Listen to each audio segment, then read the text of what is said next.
Guys দেখো আমার হাতে বানানো কদম ফুলের চাদর।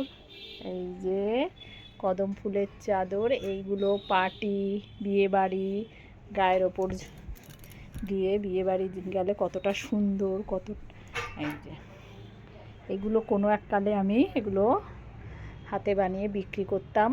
এটার ফ্রেমটা এখনও আমার পড়ে আছে। এই যে দেখো,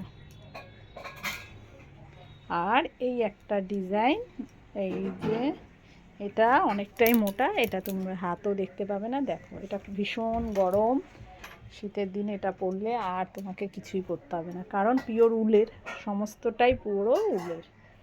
দেখো তোমরা, এত চাদর বানাতাম যে সব ওটার উল ছিল, সেই উল দিয়ে 3 কালারের উল দিয়ে এই চাদরগুলো, এগুলো আমি মায়াপুরে আগে বিক্রি করতাম।